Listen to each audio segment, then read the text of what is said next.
Micin adalah bahan penyedap yang sangat akrab di telinga teman-teman kan? Banyak makanan favorit kalian yang mungkin ditambahkan dengan micin untuk membuatnya sedap. Walau berfungsi menyedapkan masakan, micin disebut bisa menurunkan kecerdasan loh. Nama lain dari micin adalah MSG, yaitu singkatan dari monosodium glutamat. Zat MSG inilah yang sering dikaitkan dengan penurunan kinerja otak, terutama pada anak-anak. Monosodium glutamat atau yang sering disebut juga sebagai micin adalah sejenis kristal berwarna putih yang terbuat dari asam glutamat. Seperti dilansir dari BBC, MSG terbentuk dari ekstraksi asam glutamat dan merupakan campuran antara sodium serta glutamat. MSG akan memberikan rasa umami atau gurih yang enak pada makanan. MSG merupakan penguat rasa, menghasilkan rasa gurih yang terasa dalam dan sedikit seperti daging. Asal-muasal rumor micin. Yuk kita sedikit belajar sejarah mengenai micin. Isu yang mengatakan micin bisa membuat kecerdasan menurun ini dimulai dari seorang dokter yang mengirim surat ke Pusat Penelitian Kedokteran tahun 1968. Pusat penelitian kedokteran itu terletak di New England, Amerika Serikat.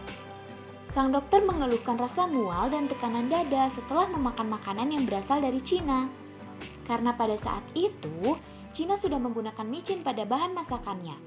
Maka, sang dokter menuduh bahwa zat MSG lah yang menyebabkan rasa mual tersebut. Penjelasan sebenarnya tentang rumor micin. Badan Pengawasan Obat dan Makanan di Amerika telah menyatakan bahwa micin atau MSG tidak berbahaya bagi tubuh. Kementerian Kesehatan Indonesia pun menyatakan bahwa micin aman untuk dikonsumsi. Bahkan, banyak hasil penelitian dari para dokter terkemuka yang membuktikan bahwa micin aman dikonsumsi. Yang membuat bahaya adalah jika teman-teman mengonsumsinya secara berlebihan.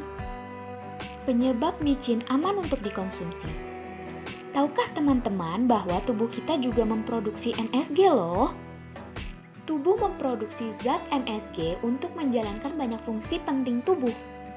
Tubuh mendapatkan bahan untuk memproduksi MSG dari makanan yang kita konsumsi, misalnya tomat, keju, susu, jamur, dan bahan lain yang memiliki rasa gurih. Oleh karena itu, penambahan MSG bisa membuat masakan menjadi gurih dan lebih enak. Walaupun MSG tidak berbahaya, teman-teman harus tetap memperhatikan porsi makanan ya. Terlalu banyak makan makanan yang mengandung MSG juga tidak baik untuk tubuh. Jadi, konsumsilah micin pada batas wajar dan aman saja ya. Mengenali kandungan micin dalam makanan. Micin secara alami dapat ditemukan pada makanan yang mengandung protein tinggi. Beberapa makanan yang mengandung micin alami adalah daging sapi, rumput laut, kecap, keju parmesan, dan tomat. Jadi, jika tercantum nama-nama tersebut pada label makanan yang Anda beli, maka makanan tersebut mengandung micin di dalamnya. Beberapa jenis makanan yang umumnya mengandung micin adalah makanan olahan atau kemasan, seperti daging kering, ekstrak daging, kaldu unggas kemasan, serta tepung kanji. Dampak negatif penggunaan micin secara berlebihan. Konsumsi micin dengan takaran 0,5 sampai 1,7 gram per hari umumnya tidak menimbulkan efek samping. Namun, lain halnya jika Anda mengonsumsi micin secara berlebihan. Beberapa laporan dan penelitian mengklaim bahwa penggunaan micin berlebihan dapat menimbulkan dampak negatif pada kesehatan, seperti Chinese Restaurant Syndrome. Kondisi ini bisa terjadi saat Anda mengonsumsi micin lebih dari 3 gram per hari. Gejala dari sindrom ini beragam, antara lain sakit kepala, mati rasa, kemerahan, kesemutan, jantung berdebar, nyeri dada, mual, lemah, letih, dan mengantuk. Gejala yang muncul bisa ringan hingga berat, tetapi orang yang sensitif terhadap micin atau MSG mungkin akan mengalami gejala yang lebih parah saat terkena Chinese Restaurant Syndrome. Kerusakan sel saraf. Sejumlah penelitian menyatakan bahwa glutamat pada MSG dosis tinggi dapat bertindak sebagai racun yang menyebabkan kerusakan sel saraf. Bahkan, disebutkan pula bahwa MSG dapat menyebabkan gangguan fungsi otak dan kerusakan berbagai organ. Sejumlah penyakit yang dikaitkan dengan kerusakan saraf akibat konsumsi MSG berlebih adalah penyakit Alzheimer, penyakit Parkinson, dan stroke. Asma. Penelitian lain juga menunjukkan bahwa mengonsumsi micin dengan takaran berlebih dapat menyebabkan asma, khususnya bagi yang sensitif terhadap MSG. Jumlah takaran yang dapat memicu asma adalah sebanyak 3 gram dalam sekali makan. Obesitas dan kegemukan. Konsumsi micin secara berlebihan juga diyakini dapat menyebabkan obesitas atau kegemukan. Namun, penelitian ini perlu diteliti lebih lanjut karena ada pula penelitian lain yang menyatakan bahwa micin dapat menimbulkan efek kenyang lebih lama dan dapat membantu menjaga berat badan. Sakit kepala dan hipertensi.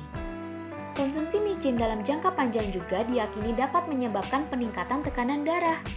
Beberapa orang yang sensitif terhadap micin juga akan mengalami efek berupa sakit kepala setelah mengonsumsinya.